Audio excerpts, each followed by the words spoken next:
Hey everybody, welcome back to another episode of Behind the Business. So today, Deanna and I are going to be talking about something we have seen time and time again with new business owners, new bookkeepers, new entrepreneurs, which is getting stuck in that overthinking, over planning, and waiting for the perfect moment to start. I know this is something that I have a bad habit of, so I'm excited to talk with you about this, Deanna, today.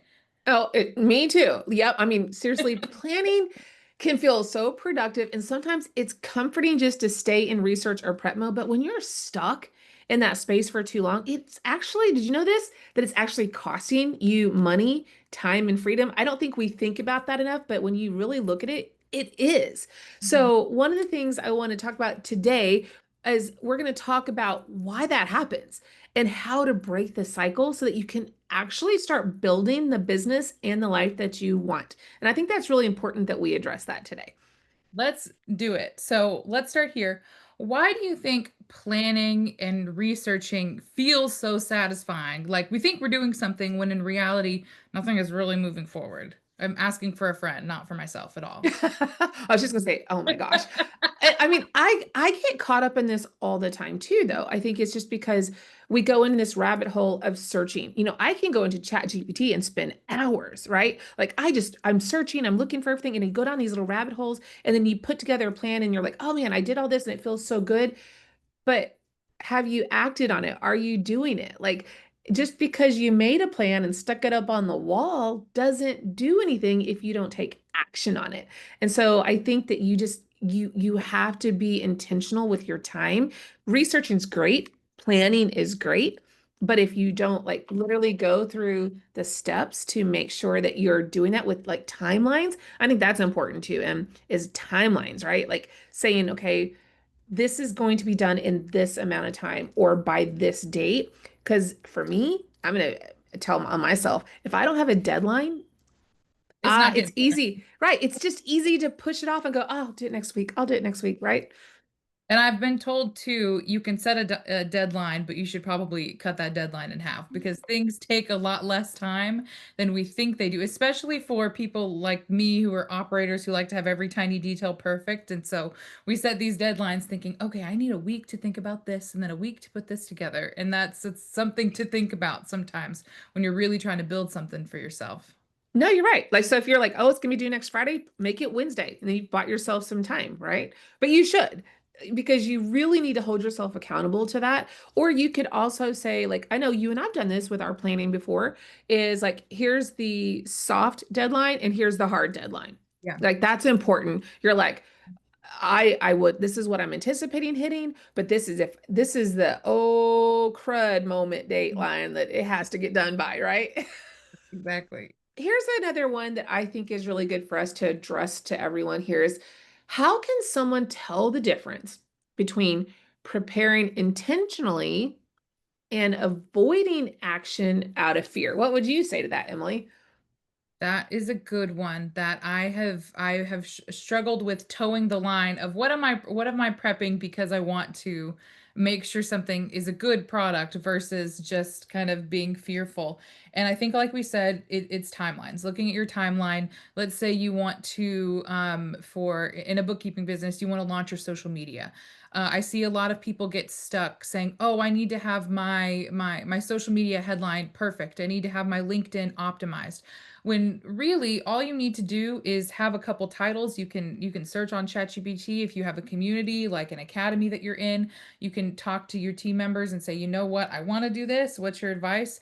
And then just post it and then you can perfect later. That's the biggest thing is if you are unwilling to take a public action step, that is the sign that you're avoiding from fear because you don't want to be perceived. And I've thought a lot about this where people get stuck.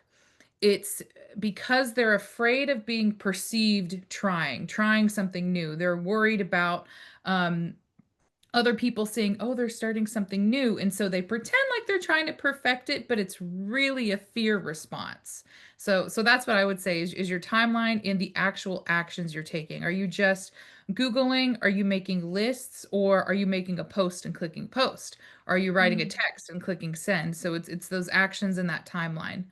Um, Now, Deanna, I gave a little bit of an example. I'm wondering from you, have you ever caught yourself, knowing the success and the experience that you've had, have you caught yourself overcomplicating something just because deep down you were afraid of being seen or judged, or some other reason why you may be overcomplicating something? Do All the time. All the time. you? And people think that they're like, "Oh my gosh, you've done XYZ, so you sound successful, or you seem to be very successful, what you and your husband are doing." And I'm like, you fake it till you make it. And I use that term because I had to do that for the last 32 years as we were building our businesses together. I'm not gonna give up, right? But I did find so many times that when things did get like where I thought, well, somebody's gonna, if I don't do this just perfectly right, they're gonna judge me, or they're gonna think I don't know what I'm talking about, and so I would like seriously try to make it seem like it was so much more harder than it really was, Mhm, knowing just because I didn't want people to judge me. And mhm, I don't know why I would do that, but I did. And I mhm, finally just had to just start saying, you know what, I don't care what people think. I'm going to do it. And it just got to take action, and you just got to move forward. And if I don't know something, I'll just simply say, you know what, that is a really good question. I am going to find out and then I will get back to you. I don't want to misrepresent my business or my company, so let me get back to you. And I found that honesty and just moving forward and taking action regardless if it was perfect mhm. was so much more respected than me trying to make mountains out of molehills just to avoid doing something. Does that make sense? Yeah, exactly. And that's something that I mean, a lot of us creative types, operational type people struggle with, because you don't want things to go wrong. But at the end of the day, I think of, if you were to take, 10 imperfect steps versus waiting 2 or 3 weeks and trying to plan your way, you're going to be so far ahead, making a couple mistakes along the way, than you would be if you just kind of waited and hoped you planned your way out in invisible scenarios. So I think that's important. So everyone that's watching, I hope what Emily and I shared, I hope it's helped. We're very passionate about what we do here, and we really want to see you succeed. And we are those kind of people that we will take that phone from you, and we, Mhm. we will hold you accountable. And so is everyone else here at the Stay at Home Bookkeeper Academy. So we truly want to see you move your business to the next level. So if you're ready to stop planning and actually start doing, I want you to scan that code. You can book a free clarity call with our team. I can promise you this. This is not pressure, it is just a conversation. Because sometimes the only thing between what you have and the life that you want is just that one imperfect step. So we want to leave you with that today. Stop planning, start doing. Move forward, take that one imperfect step forward, scan that QR code. We're looking forward to seeing all of you inside of the Academy.